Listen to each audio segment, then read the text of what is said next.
That's right. Good afternoon. The thing I love about Friday, well, every day, I guess, is that there is a 420, but particularly on Friday, I love Fridays at 420 because it's time for us to get some elevated intel. My name is Jodi James, and we are the Florida Cannabis Action Network. Joining me today for the top of the show is Alex Johnson. You've seen Alex the last couple weeks. Hi, Alex. Welcome back. Hello, thank you for having me back. My pleasure. We had so much fun last week. Well, the last couple weeks we've had a really good time together. And I got some tremendous compliments last week on you on the show. Thank So did I you. tell you that? I don't know if I told you that. I People thought you appreciate were very genuine. They were right. Thank you. Thank you. And the vape story was very popular. So thanks for bringing that to us. Do you have some other elevated intel for us this week?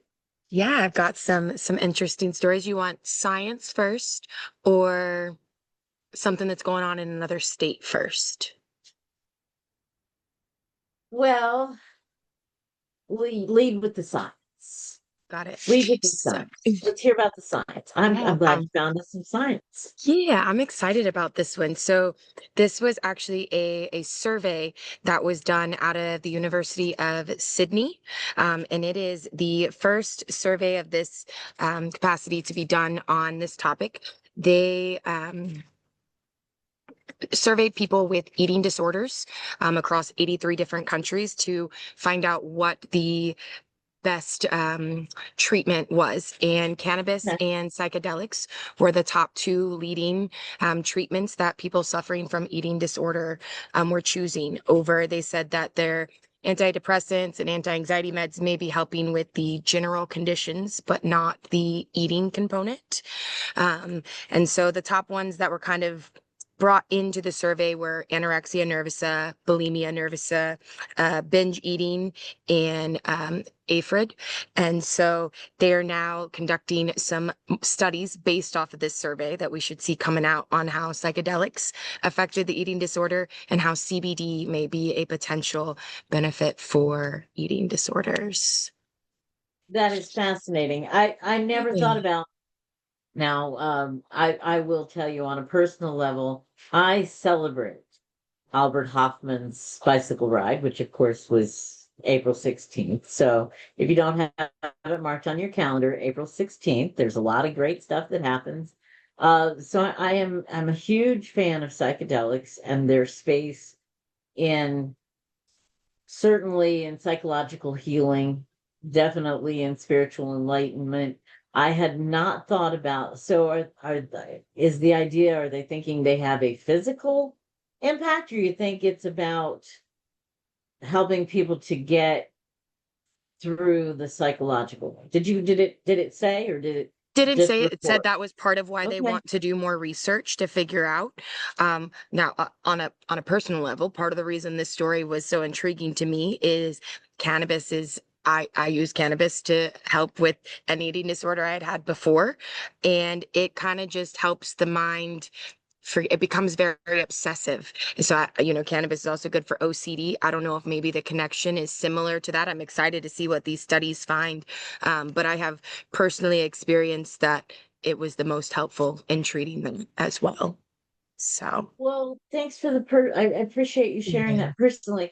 And I'm flippant, so forgive my flippant, but I'm like, yeah, No. cannabis has given me an eating disorder. Every time I use cannabis, I want to eat out, house, home, everything in sight. So it is very interesting to me because on the inverse, I would say that I have used cannabis and psychedelics for some of the things that some of the behaviors that I want to modify too. It's just not one that I had applied. So here's to more psychedelics in your diet. No, that's fascinating. I Mhm. haven't been watching the science as much as other people do. I've said this on the show. You know, I came to this more from a criminal justice place. And in from the criminal justice space, I don't care if it's medicine. I don't care. You know, I care that it's an incredible waste of tax dollars to the trillions. I care that it's a waste of lives. But I love it when, particularly the science you gave me a couple weeks ago that says I'm aging better and my brain will last longer. I like that one. So Me you can too. stay, bring us more science. I watch things. I do kind of pay attention. You asked if we wanted the science first or we wanted the what's happening in other states.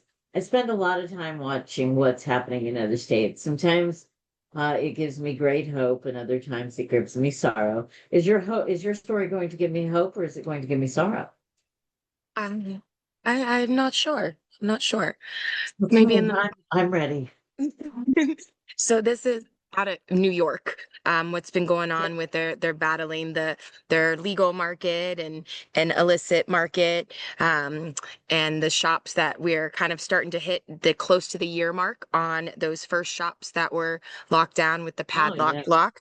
And so are they going to reopen? What is that going to look like? Is it going to be shut down again? And some of the legal shops that I guess misunderstood some of the zoning have also been being raided and shut down. So people that are paying all the taxes, doing it correctly, are still, suffering the same consequences as those that are doing it without having to pay all of the fees that it takes to be able to have the business.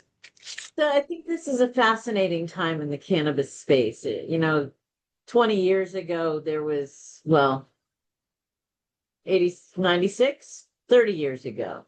30 years ago, there was very little in the way of what you would call a legal market, right? 1996, California passes Prop 215. It really has been 30 years this November since we've had a legal regulated market in the United States. I think that's flipping amazing. And the idea that we're 30 years into it and we still have people being arrested, the regulatory space is really someplace where they put their thumb on it, on the scale. So, we talked last week and I did want to follow up because I thought you had gotten a little bit more information on the vapes. So don't go away before we talk about the vapes. But, they are doing some regulatory changes here in the state of Florida. I sat in on a presentation last night, hosted by C Lab. Jonathan, the Ackerman attorney, always good. I think his last name before too long. Doing a great job of kind of rolling out. But I mean, at this point, cannabis is state legal, constitutionally protected if you are working with a physician, if you are procuring from the medical marijuana treatment centers that are licensed. But now these license holders uh, have had really the thumb screw to them. All of their marketing is changing right before the 420 weekend. So, what we're very concerned as an organization, and what you're going to notice as a consumer, is that all of the sudden your branded T-shirts won't be available. You'll go out and you won't be getting swag. You're not going to be seeing uh, them out at quite so many events. The discussion they were having last night that I found so interesting, they will not be able to give you an educational brochure until you have proven that you are a patient, bought a product, and any brochure they put out has to have strict warnings about the health dangers. It is astounding to me, the world in which we live.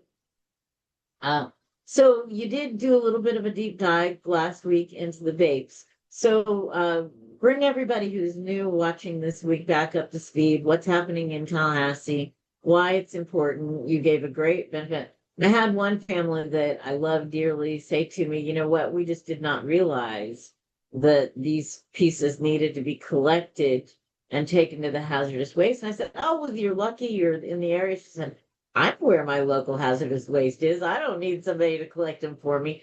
But we do have a collection happening on The tobacco vapes. 10th. Yeah. Yes. Okay. It's on not any cannabis vapes, but just the nicotine vapes at this point. They're doing the drop off the 10th through the 27th, I believe, in Tallahassee. It's Gene Jones is spearheading it. And we learned last week, I did a little digging and found that the lithium batteries are creating a lot more fires, which puts, everyone at risk, large fires.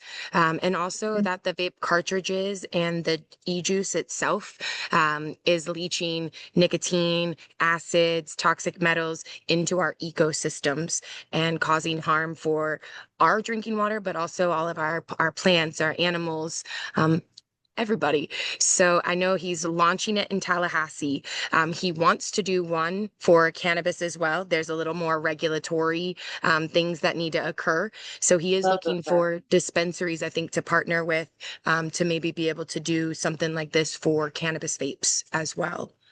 But now it sounds to me as though I can take my cannabis vape batteries that will not charge any longer. I could take that to this drop off and that would not be Yes. a problem. But yeah, when we started talking about cannabis, I thought, oh, that's a nightmare. Now I have this cartridge that I got left in the bottom of my purse. I'm sorry, Rep Black, but it happens. Left in the bottom of my purse, and now it's 4 months old and I really don't want to use it. So what do I do with it? And if I turn it over to this store in Tallahassee, well, now they're in possession of somebody else's medicine. And if I turn it back, they're in possession of somebody else. Very complicated. So I admire Gene Jones for a lot of the things he does. I do want to remind folks that there are an awful lot of doctors that are part of Cannabis Action Network, and we're grateful for the docs. Doctors are being invited to gather together the last weekend in May at the Rosen Center in Orlando. That is the Florida Medical Cannabis Conference and Expo, fmcce.com. And you're going to be speaking. Yes, I'm very excited about that. Me too. We actually have 3 Florida Can members that are going to be on that we know of that are going to be on the agenda, and maybe more. We do tend to have some experts in the field, so we thank you very much for putting yourself out there to be seen like that. I was following a whole lot of things today. A lot of them had a real political bent. So that's a great time to bring in our dear friend Hector Roos. Thank you, Alex. We'll see you again in a few minutes. Sounds good. Hector, I saw you a second ago. You want to join? Hi, Hector. Hi, now I'm here. Happy Friday. TGIF, happy 420. That too. I am very busy this 420 weekend. You would guess that, wouldn't? Yeah, I heard that there's a tabling event. There's furious collecting of petitions happening across the state for candidates. That's my story. And instead of worrying about 420 and the start of a new legislative session, we hear an announcement that says, no, psych, we're not going to hold it. We're not going to start holding our special legislative session, the 4th actually in this legislative year, on Monday, 420. We're going to do it instead the week after. So, whew. But they were live this morning doing some budget stuff. Yeah. So, and half of them were remote. It was too funny. I did watch it. Of course, Roku has access to the Florida channel. And so if you're wondering what the legislature does, the floridachannel.org is a great resource. You can go and you can watch past sessions. You can watch current things. You can watch Florida on a Thankful. Some great historical marker stuff. But I was watching and half of them were in remotely, and it was really, really bad, right? And they kept saying, we can't, and it was Gail Harrell because she couldn't drive from Martin County, couldn't drive all the way to Tallahassee to do a job, whatever. But she says, we can't hear you. If you don't talk into the microphone, we can't hear you. And at one point, Senator Hooper says, for all of you who are participating in the meeting, I understand that you can bring up the Florida channel and you'll be able to hear us. Well, that's a lot of fun. But glad they're not in Tallahassee. Yeah. Bad things happen when the majority are in Tallahassee. Are they not doing a special session on redistricting? So that's what I wanted to get to. First off, what you're talking about was something that actually happens one or twice a year. This is a joint budget commission that's a bipartisan commission that comes together to, come together to basically see what's left after the current fiscal year budget, what money is left over, and reapportion it. Basically, make adjustments to the budget of, in this case, fiscal year 26 or 2025, 2026, in order to authorize the spending of whatever leftover funds. And I'm so happy you asked. We're talking about this because I got two calls from some of our members.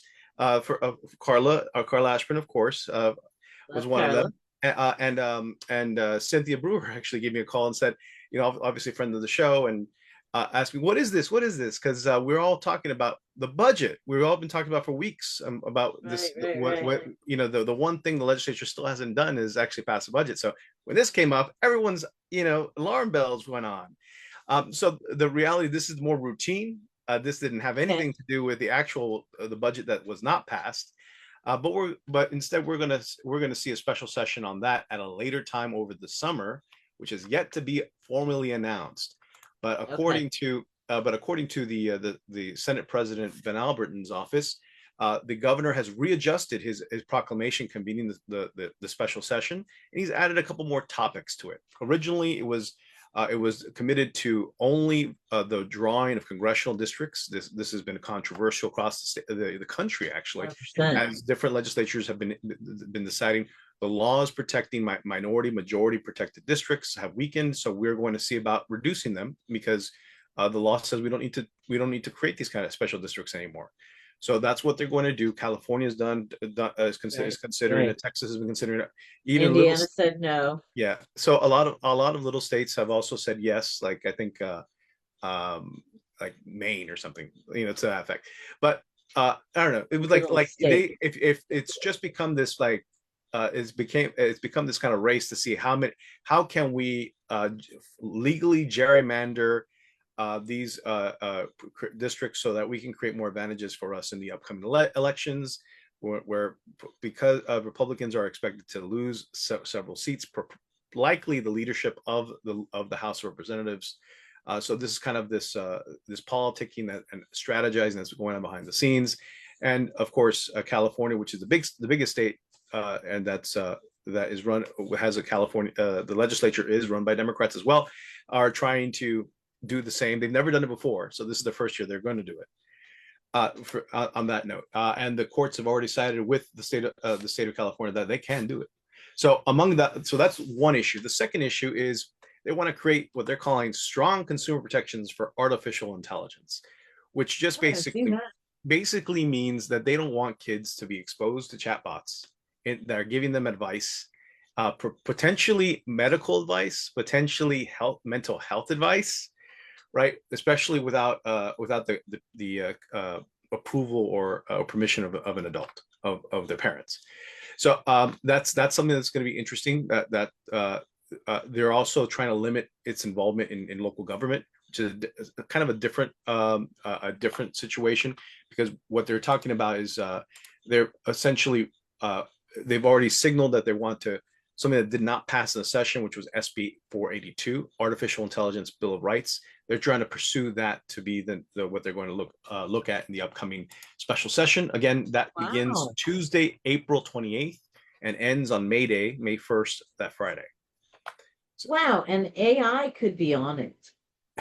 Yeah, they're definitely going to consider it. Usually, if they're going to go this far, they're going to it'll pass, right? So, right. But they definitely want to regulate how chatbots are being used to interact with from a person or business to a person in the public sphere, not the internal use within internal operations of a business, which we all do. We're all guilty of these days, right? Because it is helpful, but that interaction that could be problematic for people who don't know any better and are thinking that this chatbot is authoritative, that's tremendously, right? So I use a chatbot today. I use a chatbot to see what stories are relevant. So on your recommendation, I paid for a service to see if I could, and I asked it if there were any states that were going to have cannabis on the ballot, and it said 5. And I'm like, Arizona, New Jersey. What the heck is on the ballot in Arizona and New Jersey? And then I look at the story and it's from 2020. I'm like, this is what I get for because I'm not quite agnostic on these things, but I'm definitely lean towards not putting a lot of faith. I did see though, and I can't tell what I want to. I'm not sure what I want to talk about first Well, because there's one there's more topic before we do. Idaho. Is One, that John Morgan? oh no, just to the special Oh, session, which is all kind of right. interesting Oh to wow. our reader. Yeah, they Okay. added yet Hang another on. topic, Wow, I had no idea. which is something they're calling it medical freedom. But it's a ban. They're basically going to ban mRNA vaccines in the state of Florida, potentially other vaccines. Something that the legislature refused to even explore. Really, they're going to try and do something about that, and ultimately they're going to try and make ivermectin non-prescription and available behind the counter. So you have to ask your pharmacist for it instead of getting a script for it, not over the counter, where you can just pull it off a shelf. So that is a lot for a Oh, 5 day. Oh no, 4 day. Pardon me, 4 day session. So it's going to be hard and fast. And the governor's maps for what these potential new congressional districts, they're going to come from the governor's mansion. The administration. They're going to tell the senators how to review it. If this is something that explain themselves, and basically they'll do probably like what they did. I believe now it's 4 years ago, and then just kind of rubber stamp it and move it on. wow. How scary. And I was talking with Alex earlier in the segment about the thumb of government, and how putting your thumb on something changes it entirely. One of my friends was talking to me about the man who isolated vitamin C. And when he first isolated vitamin C, it was just a huge big deal because it was such a market disruptor, right? It was healing everything in, time, place, and manner. The government restricted his travel. He wasn't allowed to come to the United States and talk about his discovery. So, this is not new. But when I was doing my research on states that might have legalization or some form of marijuana on the ballot this year, I found Idaho. Have you been watching Idaho at all? I've been paying more attention to Virginia, because that's actually already that passed, and passed Right. through an act of the legislature. Not They didn't wait for the voters. Well, and the Virginia governor is kind of rolling stuff back, starting to put some amendments in that are going to challenge that program. In Idaho, they've collected enough signatures, but they have to be validated by the end of the month. So that felt very familiar and scary to me. Not ready to say yet that it's going to be on the ballot. But the legislature put something on the ballot because they can, in Idaho, just like in Florida, they can put something on the ballot by Right. petition, which we can do. And you can put something on the ballot from the legislature. They call that a House joint or an HJR, but it's a joint resolution, right? So the joint resolution from Idaho says that, and this will be on the ballot, says that citizens can no longer put things on the ballot. So Idaho, if they can get through the legal hoops to get stuff on the ballot, legalization may very well be, and this is just medical cannabis legalization may very well be the last initiative that the people of Idaho get to vote on. I'm like, I'm not willing to move to Idaho in time to vote, particularly since John Morgan is starting a new political party. Yes. Are we excited? Well, the pot daddy, first of all, said that as part of an announcement that he is not running for governor of Florida this cycle. That age has caught up to him. He likes his lifestyle. He doesn't have the energy like he used to. And then he says, "Well, you know what? Though I'll fund whoever wants to start a new movement. You just let me know if you have a good plan, and I'll consider it." Still trying to figure out where to apply. Well, now the article that I saw, a lot the same. He doesn't feel like doing a door-to-door campaign, so he's not going to run for governor. He likes his lifestyle, which includes winters in Hawaii, Right. a gummy before bed, and his grandchildren. So Yeah. I don't forget that he likes the gummy. But I saw that he is preparing to give someone $100,000 just to name the park. Yeah. So I'm like, wow, Florida can. We got some really brilliant people, and we know how to use AI. We can surely come up with at least one entry from each of us for AI. So fascinating. I did follow North Carolina a little bit. North Carolina, the panel has called for full legalization. Are you following North Carolina at all? No, I haven't seen that one, but that's really interesting. Really good. It was a really good one. So I actually posted something on my personal Facebook page about this one.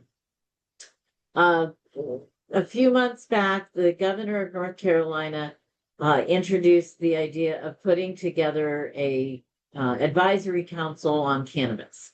So it is a division of HHS, right? Health and Human Services. So depending on how you pack a panel like that, you can get all kinds of results.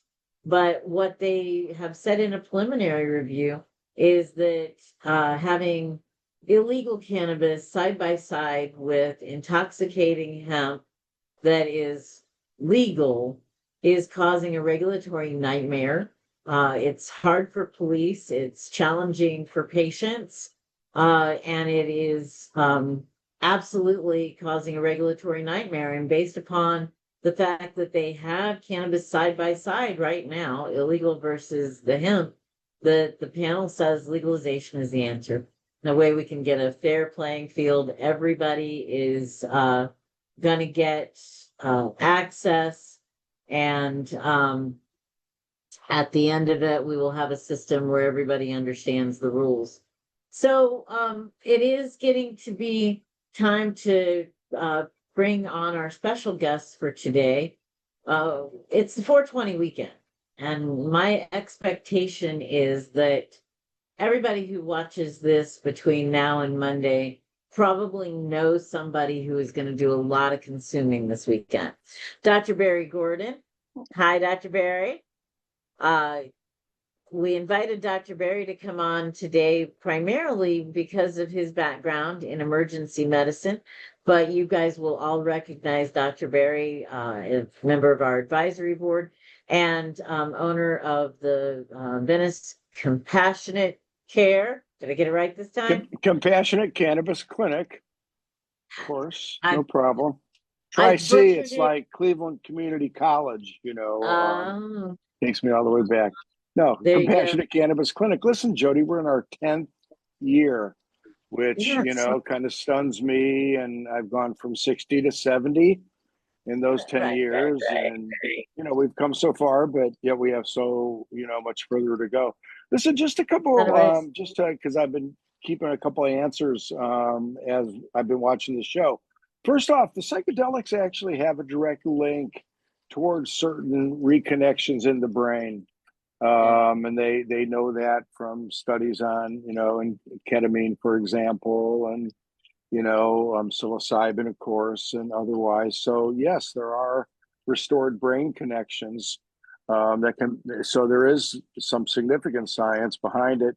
I thought the vaping thing was interesting with Alex. I call old vapes today's roaches, so to speak, 2026 roaches, because they're hard to throw away somehow, you just, God forbid would be the day that, we would ever need them again, but it's interesting because you do wonder where they should be disposed of, and it is an issue that I think an MMTC would want to pay attention to.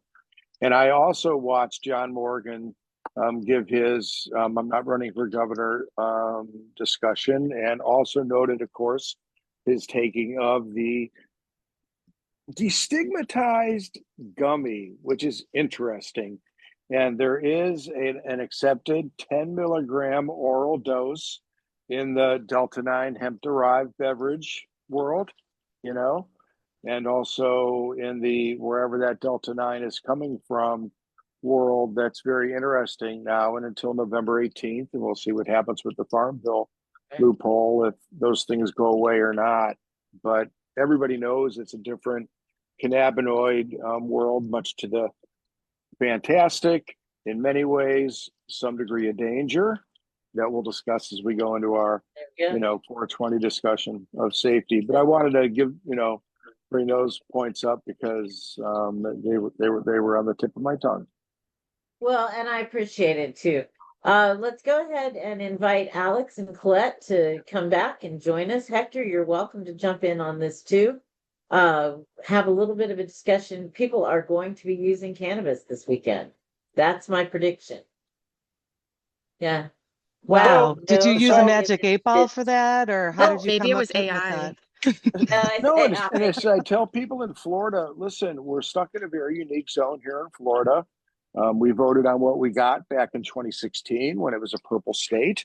If we wouldn't have slipped it through, and I love your hair, Colette, by the way. Thank you.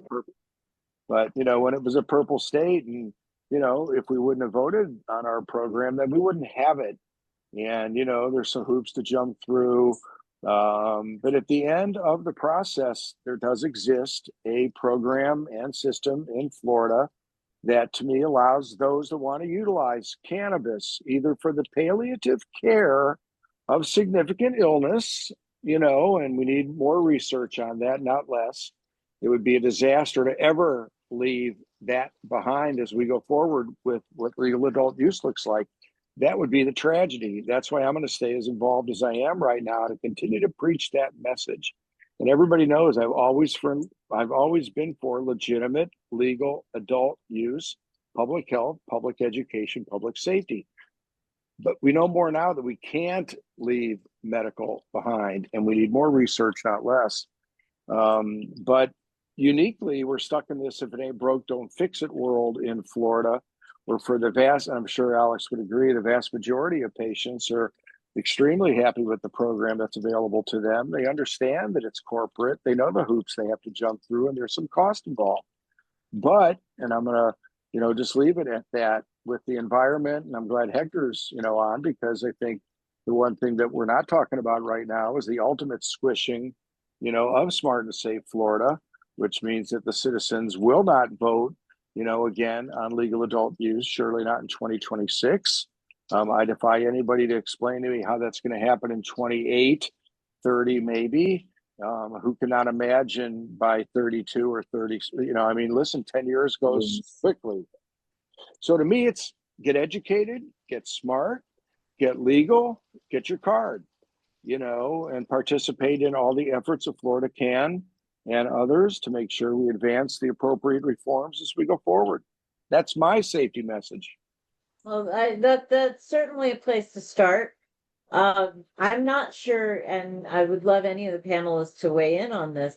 I'm not sure that we have a program that works for the majority of people. This Idaho initiative protects medical patients in housing discrimination, in employment discrimination, in education discrimination, and in medical care discrimination. We have none of that. None of it. And we have so much more to do. And we couldn't even get the veterans bill through this year. And I thank, Jeff DeMond and Tara, grateful veterans. You guys, of course, many of you personally were up this year, did a lot of work. It was heartbreaking to see that it didn't happen. And Jodi, you're right. And and of course, the Florida Medical Cannabis Physicians Group, which I've been an active part of. And we worked with Representative Roach to make sure we got telehealth at the time. And, we fought off efforts at limiting, dose cap limits that could be even worse than what they are, right. and God forbid a percentage cap on flour and otherwise. So we've won some battles of fighting things off. But to think about progress in Florida, to me, I tell everybody playing the long game, having my clinic for 10 years now, that we're so much better off than we were 8 or 10 years ago, of course, but we've achieved literally none of the social protections that as everybody wants, all of a sudden legalization, recreational use. if your workplace can still test you, Right. for the usage of cannabis, then that recreational or legal program means nothing. Nothing. If they still have the right to sniff and search and to discriminate you from housing in transplant, as I joke with my patients every day, God forbid I fall and break a hip. The second I can hobble out of that rehab center out to the garden with my walker, there better be a bench and an ashtray out there for me, because I'm gonna wanna consume my cannabis that way, and we're gonna have to Oregon's fight. governor. We're gonna have to fight for that right. So we have none of it. None of it. But Oregon's governor signed a bill this week to allow the medical use of cannabis in health facilities. So it's That's not that the we point. can't We're have so it. much better It off is than we were 8 years ago. But no, it's a long we're game. not in Florida, but Oregon's are. Until we have a legislature and a governor who is going to lead on this with the idea that we are taking care of a vulnerable population, Florida's going to continue to be left behind. I want I want to hear Alex on this, because she's out there also in the direct patient care world. And Jodi, I fought for this for the entire 10 years. No one should be turned away from a cannabis clinic, seeking education and safety in the year 2026, because not only is there rare, but it happens, fentanyl in the cannabis supply, but, and I defy anybody to prove me differently, the gray market of THCA vapes and Delta 8 vapes and hemp-derived Delta 9 vapes that are available in that gray market. And, and I love my purveyors that do the right thing in the CBD world, but we all know there's garbage product out there. So when my Canadian friends come down and they're getting safe and legal up north, and they're a 5-month-a-year snowbird down here, they need safety. And I don't want them going to the drum circle on Thursday night and being like Pepe Le Pew and sniffing out an illegal, God forbid, and maybe dangerous source of cannabis. Nor do I want them going to the smoke shop. I just don't, So to me, Alex, you would agree? That's how any legislator that's been into my office, and they have, Rep. Buchanan, Senator Gruters, Democratic, of course, Nikki Fried, they've all heard that message. Our obligation as purveyors of cannabis cards and education primarily is safety. And that to me is why that's the only message, in my humble opinion, that, and it's a shame, OMU won't deliver it, FAMU won't deliver it, the MMTCs are not allowed to deliver it, and there are new rules. The doctors are too disorganized and too price point dependent. Everybody's out there trying to do their thing. No one should give away medical cards. There should be responsibility and education to it.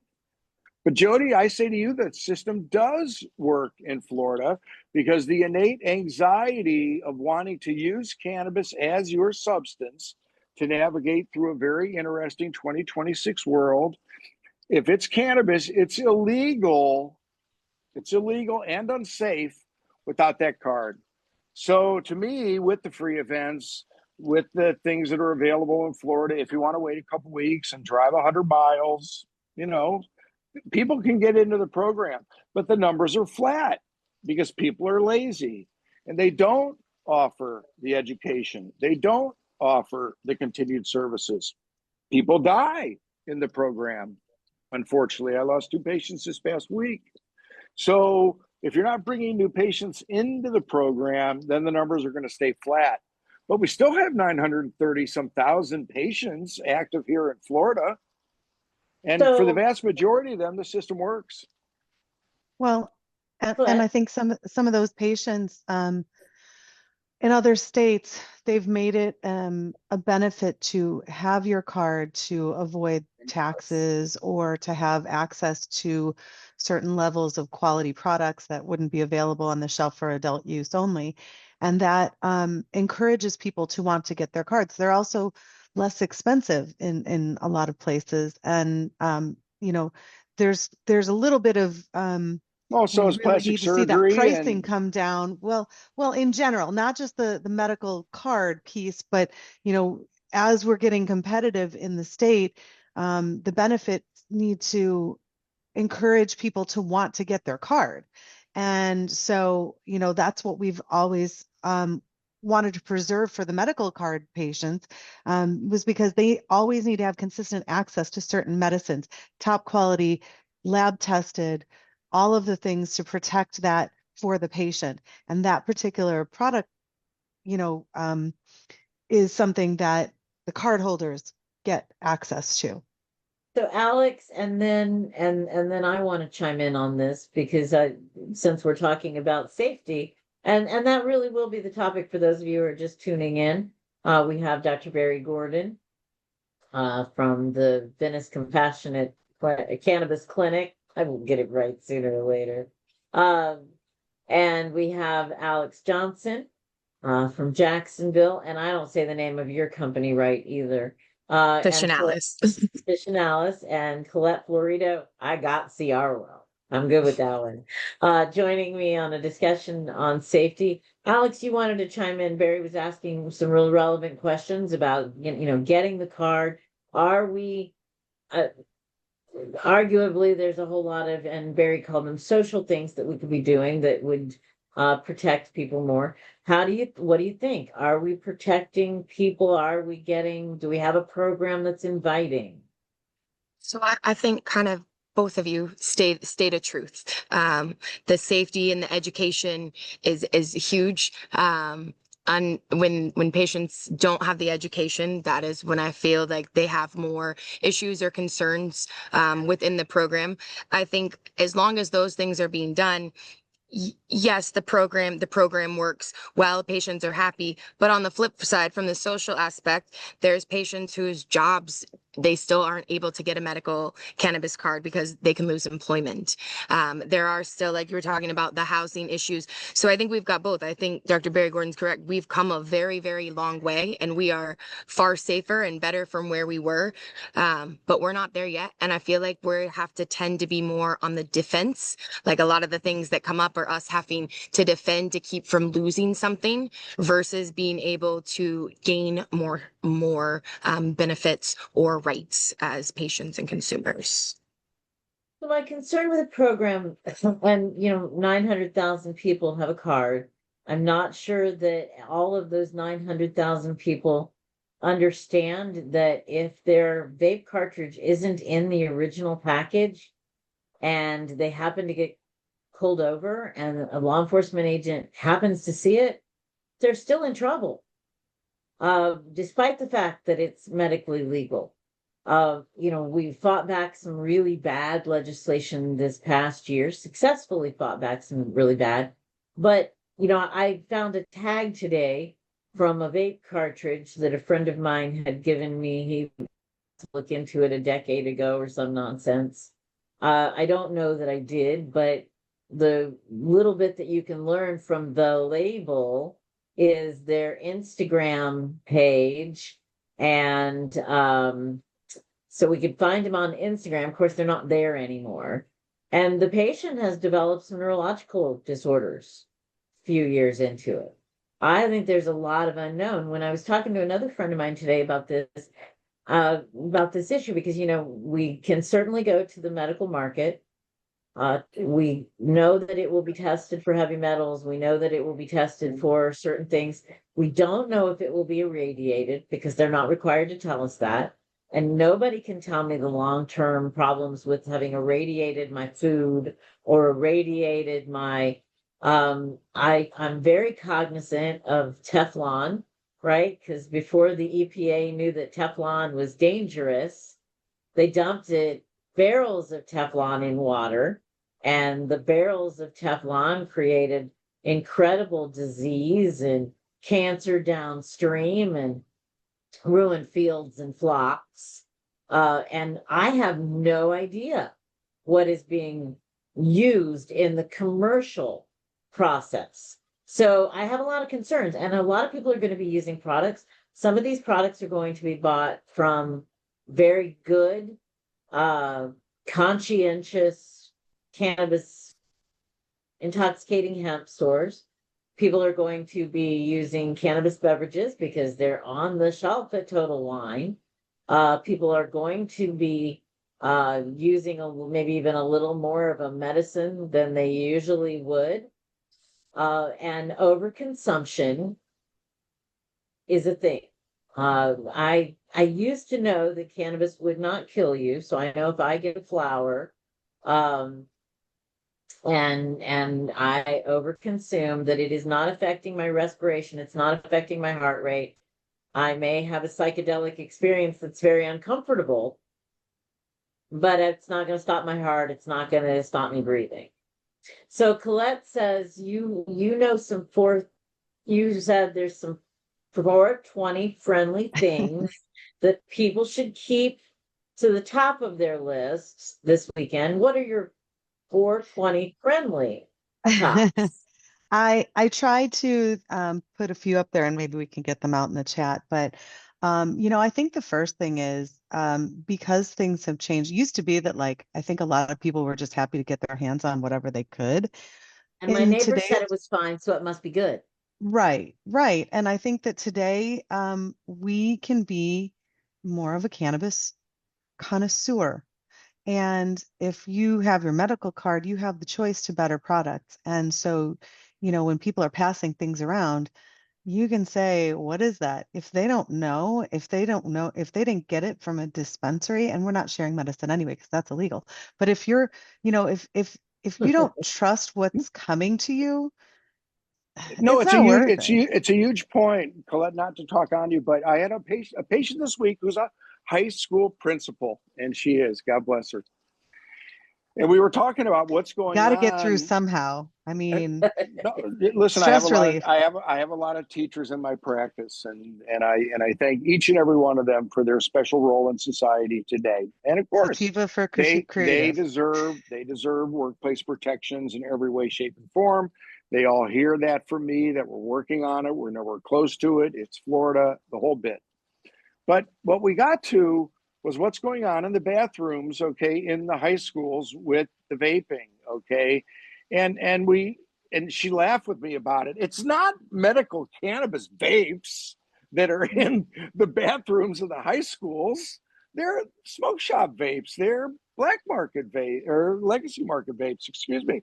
They're not medical vapes that are somehow being stolen from their parents or from their friends or whatever, and finding their way into the high school bathrooms. So And they're just get Delta. A lot of it is Delta product. And to me, it's Delta, whatever it is. And yes, there are good purveyors, Jodi, and I know you stand for them, and I know we have members that participate in that, and I stand for them too.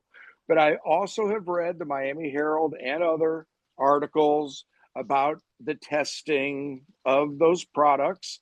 And unfortunately, it's all in the testing when it comes to that gray market of product. And I know there's problems in the dispensary world testing too. I'm not going to sit here and be a Pollyanna about that. But I always maintain you're going to be much safer off, okay, using a CR World product, okay, or a product from our licensed medical cannabis program here in Florida. So and I salute the people that are out there doing it right, but that's not the intoxicating Delta world, okay, that the hemp space feels that they're being discriminated against about. Quite frankly, to me, it's just a matter of safety, period. And there is a PubMed report that Shelley Beasley's shared with the docs that's circulating about a young male that had a exposure to an HHC synthetic, cannabinoid product, and had 9 days of psychosis, documented, and, fearful of future such things. And those are anecdotal like everything else. But there's a problem in the synthetic world. We know that. yeah, and I mean, look, if I've got my medical card, at least I can get the flower in its whole form. And then I can do what I'm going to do with it, consume it, vape it or smoke it. Dry herb vape is my favorite because you're not having to combust it. But the idea that, it's that, or well, why would you get your card when I can get Delta 8 products at the store? Because it's not tested, because you're bathing it in an acid to convert it. And who's checking to know how much acid has been removed from it? And who's even checking that you're buying in the first place? So to me, why are you taking a chance when we have a medical program that allows you to have access to it? And so that's the first thing I would say is, know what you're being handed, know what you're consuming, and it's okay to pass on the puff puff pass portion if it's just not good product. Bring your own good stuff. So who does go to the emergency room, and why would someone go to the emergency room? And Colette, just to go on top of what you were going to, I think you were going to peppercorns and the bite of a lemon and other things that are kind of Yeah. CBD. Yeah, you want to have some things. We'll see what the research shows on that. But unless somebody is really demonstrating harm to self or others type of behavior, I think is always a reason to get others involved. It's just on the safety of that patient. Or that rare situation where you think there may be a combination of alcohol and, God forbid, benzodiazepines or opiates, okay, or other drugs that may have an accentuating effect on the respiratory system. Rare would be the circumstance, and I would say never, where cannabis alone would depress the respirations to where your friend with Cheeto debris scattered around his mouth, face down on the couch, can't be rousted and have you say, "What are you doing, man? Just let me go back to sleep." So that respiratory situation, because of the difference in the receptors, endocannabinoid system, CB receptors versus the MU or mu receptors. So falls, danger to self or others, decrease in respiratory rate, once again, probably associated with something else, rarely from cannabis. God forbid a choking episode, and I'll make no jokes about, anybody in that circumstance. So, rare would be the time. And Narcan, of course, importantly so, has nothing to do with cannabis, right? So that's an entirely different receptor system. Not to say if somebody isn't out from whatever unknown exposure they may have, if you have Narcan available, and I would say a Neffy epinephrine type of administration device too, those are probably reasonable things, to do. But I, just use good common sense and, stay safe, stay legal. And once again, I would say, people get your card. And if I can, I think those are all great points. And I think the things I would say is, hey, don't ruin it for the rest of us, okay? Like, come on. And let's talk Can about we be that rare smart here? fentanyl. Let's talk about the rare fentanyl in cannabis situation, because that took a lot of heat during the Smart and Safe campaign when I stood up as the primary physician spokesman, and I was for Smart and Safe Florida. I'm not sorry I did that in any way, shape, or form. Public health, public education, public safety. But how does fentanyl creep into the cannabis supply? It doesn't creep into when you buy it from the same guy that you've always bought it, gal, that you've always bought it from, because they've already busted the pound down. If they didn't die from fentanyl exposure, then you're not going to die either. But I joke about such things. When it happens is when you have a drug dealer who's got cannabis, fentanyl, cocaine, methamphetamine. If he takes a couple buds and throws it into the old fentanyl residue bag, okay, and that happens to be your spin, unfortunately, of the slot machine wheel, because you met him at the bar, or you're an older person and you meet him at the drum circle and you say, "Oh my God, I was able to score some weed." And then you break up the bud, you lick the joint, you get the mucosal exposure of that little grain of fentanyl. That's all it takes. And that's how it happens. Some drug dealers have it all. Right. So it's rare, but I hated taking the heat from the advocate community of spreading the urban legend that it never happens. That's how it happens. Well, and so our start with know your source. If you qualify as a legal patient, that's a great place to start. But do your research, because there are more than one legal dispensing organization. and not all of them are striving to meet the same internal goals. Our friend Orrin Allen is watching today, and he mentions that safety was not always the top priority of all of the MMTCs at the very, very beginning. So certainly we have to watch that. Know who you're getting your product from. Colette, you say know what you're consuming, and start low, go slow. We've heard this forever. A What million does that times. mean? Well, What does because that mean? What's people it mean? rush this process. What does it all mean? We rush this process, and I go on to say clock it, because you've got to understand that if you're going to ingest a gummy, that you need to know when you took that gummy, at least some sort of a ballpark number, because what happens is that you think it's not working. I went slow. I took a little bit. So then it's not working. I'm going to have some more. And that's when you kind of take it over the top. And the reality was, if you would have given it another 15 minutes, that would have been a full hour. And that's when the medicine really starts to show its effects. So you have to understand what what you're consuming, and give yourself the time to know that it's going to take a little bit for that to kick in.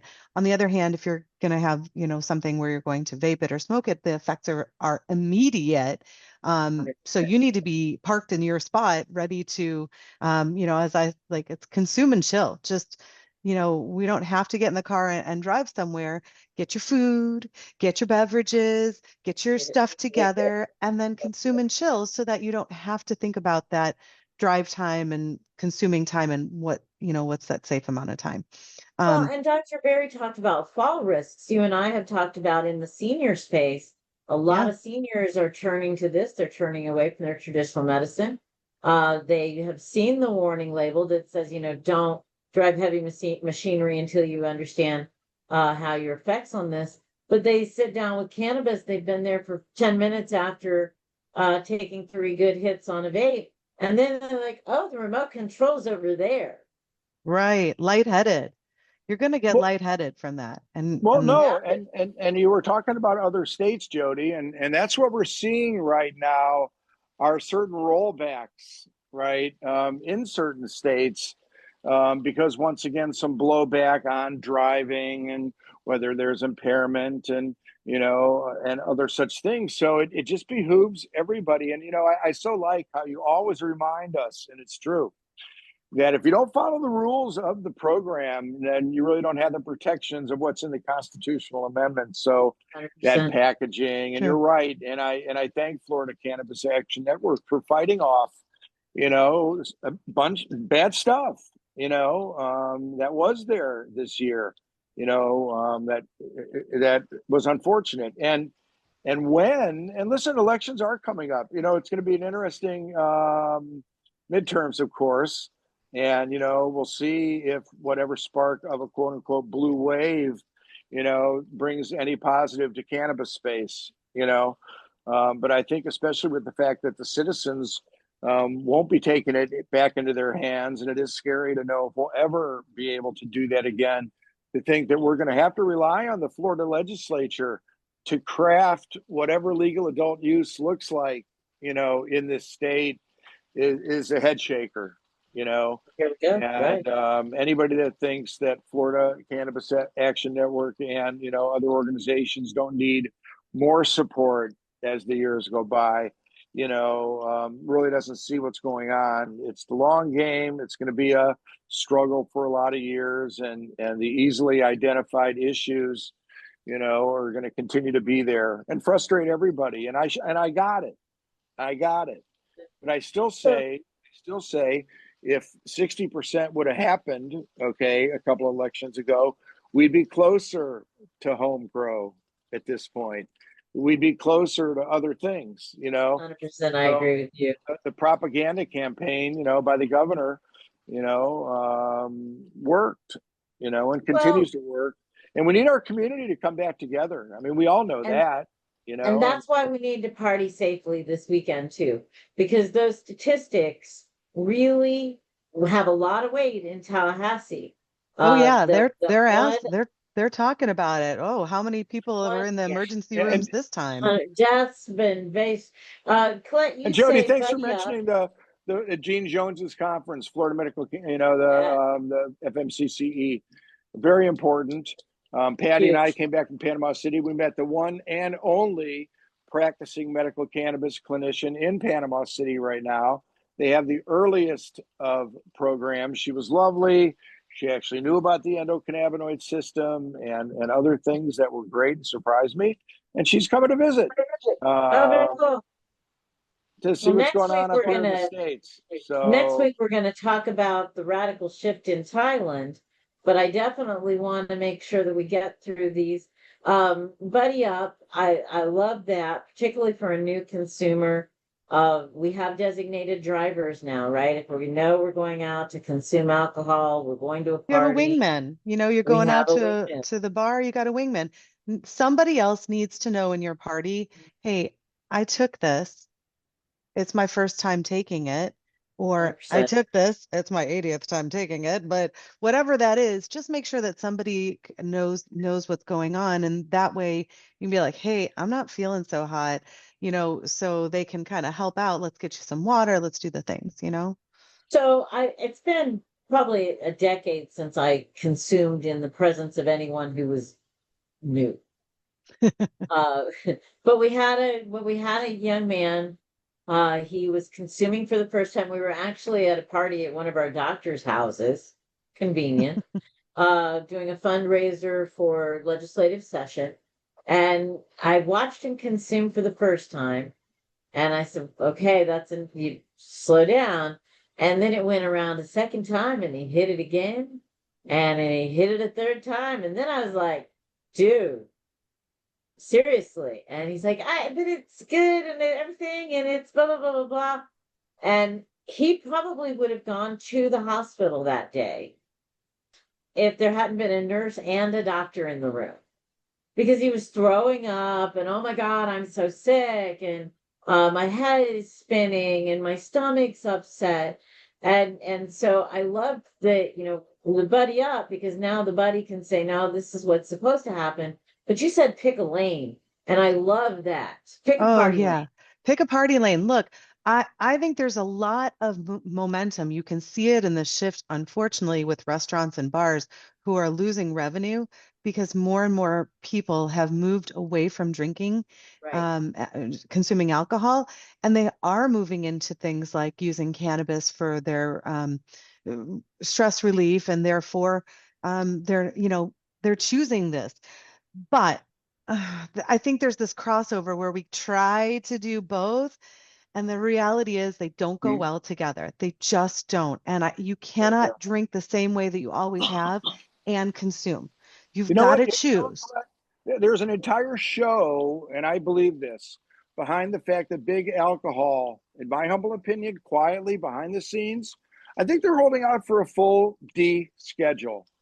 Because for them selling the hemp-derived Delta Me 9 too. beverages in the South or anywhere under Schedule 3 is going to be impossible. They want to be able to sell Right. Delta 9 hemp-derived beverages at Daytona, okay, Right. and everywhere else in the South. And it behooves them to wait, quite frankly, and avoid the very confusing and stupid Schedule 3 designation, quite frankly. And there's a way of preserving the medical lane, and it's no taxes, superior product, superior quantity, the reforms of home grow and workplace protection and other protections, and then Right. further research. Right. That's my, The very specific varietals. right, but it's going to take a lot of work. But I Yeah. say big alcohol, and they have the three things it takes to always win. They have the money, they have the established lobbyists already, and they have a regulatory structure that knows how to handle quote unquote intoxicating beverages. And I predict a 3-tiered system: 5 milligram Delta 9 hemp derived in the gas station, 10 milligram cans in the ABC wine and total liquor store, and then you can already buy THC shots in the bars in Sarasota County already. My patients tell me that.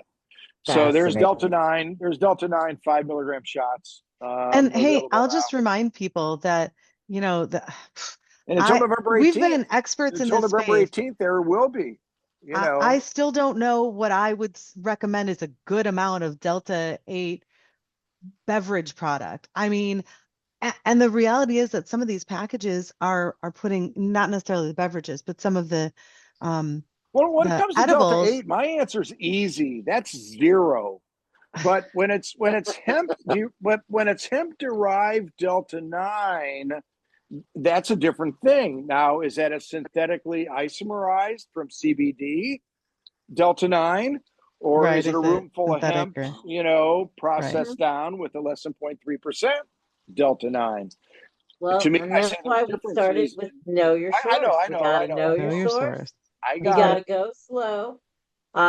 Put a label on it. Make sure Yep. that you are checking your labels. Yeah, I mean, Well, Uh, hey, we know and what put a that does label at the on it. receptor. We don't know what Delta 8 does at the receptor. Delta 8 waffles around the receptor. Delta 9 bonds to the CB1 receptor. We So know it works. be We it know it works. liquid whatever products hemp work. derived or cannabis Yeah, derived, we know it's semantics. yeah. Hard to mess But up hash unless they put some poison on the plant. But no, not HHC, not OA, not nothing 10, Hash, synthesized not and 10, resin. and not yeah, 6, not P. Hydrogenized. So, Yeah. right. Alex, do you counsel patients in your practice about going slow when they start?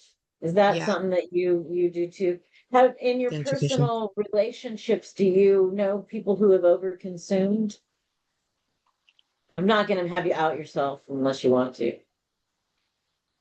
I mean, yes, I do know people, and there's some of the things that were brought up, that Colette brought up, and the peppercorns, lemons, CBD, showers, chilling out for a moment. I've never known anybody that we've had patients tell us stories where they've gone to the hospital from things that were not bought at a dispensary. And that always seems to be the times that I've known that people have ended up in the hospital from consuming, the source is unknown, or it was bought in the legacy market or from a hemp store. So things that are coming from the dispensary, I don't know anybody that has ever maybe overconsumed at home and been able to take care of it, but never landed themselves in the hospital from it. And I think that's a great point. And certainly what we want to do this weekend is make sure that people have a great experience with cannabis, right? Yeah. Be prepared to have a good time. Florida Cannabis Action Network rolled out our PrEP campaign 3 years ago, being prepared, being responsible, being educated. So we certainly want you to be prepared to have a good Yeah. time. I don't remember what the last P Oh, was.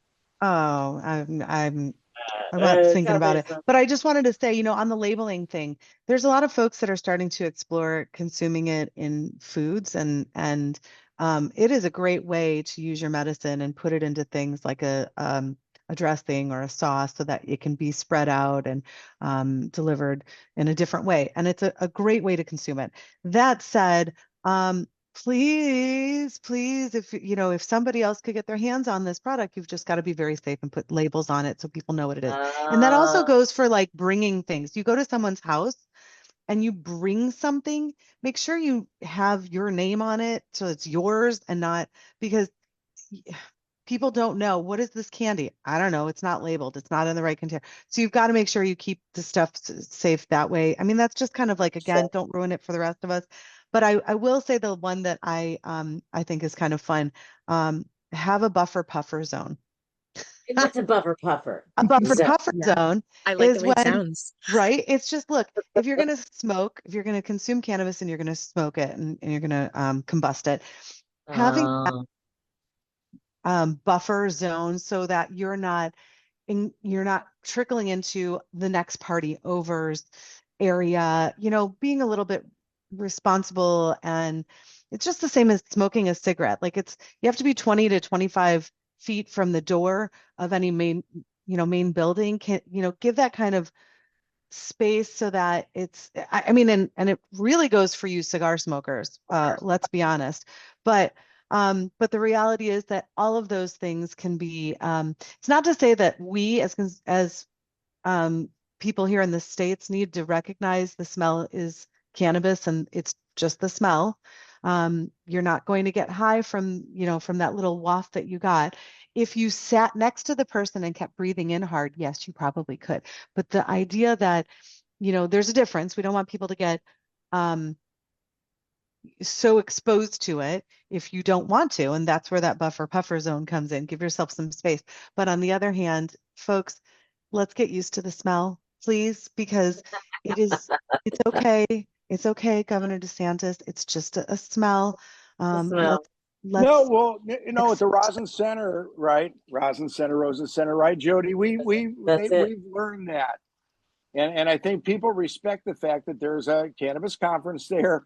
There will be some people sitting over there that are consuming cannabis, and we've never had, and I'm going to knock on the closest wood about it, Please. So I think, discretion's key, Colette, 100%. and being a grown up, and making the appropriate decisions. And, if you offend somebody, then you put it away. But I think the good news is, and listen, I've always said that's going to be the big issue. And I said it during Smart and Safe. The tourists would have had nowhere to utilize their cannabis coming to Florida and walking. You can't use it in your rental car, can't use it in your hotel room, can't use it on the beach or a park. I found myself walking the the perimeter of the hotel parking lot. I got it. Trying to I be know. covert because even though I'm a medical patient, where do I get to consume it? No. For sure. So, Senator Gruters and others, once again, we fought off certain efforts to even restrict, and I learned that during the hurricane, that oftentimes when you're displaced from your home and you have to go live in an apartment or live with somebody else, your family, you don't have your comfortable lanai or your own balcony in order to appropriately consume. So we can't take such simple things for granted to that extent, but it's Florida. And, we're going to have to fight hard for every inch of turf. And we are Florida Cannabis Action Network, and that's a great place to wrap up for today. We want you to have a great experience with cannabis. We want you to be able to invite your friends to be part of a very safe program. We want you to be able to invite your friends to be part of Florida Cannabis Action Network. The fabulous thing about volunteering is if you volunteer with a friend, you both get to have fun. So this is the Florida Cannabis Action Network's Elevated Intel for Friday, the Friday before 420. So thank you all very much for tuning in. I'll remind you to like and share, to support Florida Cannabis Action Network with your dollars, become a member so that we can engage and help you to grow. Figuratively, of course. Remember, Elevated Intel is about education, information, and entertainment. So we hope you had a good time with us today. Thank you all very much, and we will see you next week at 420.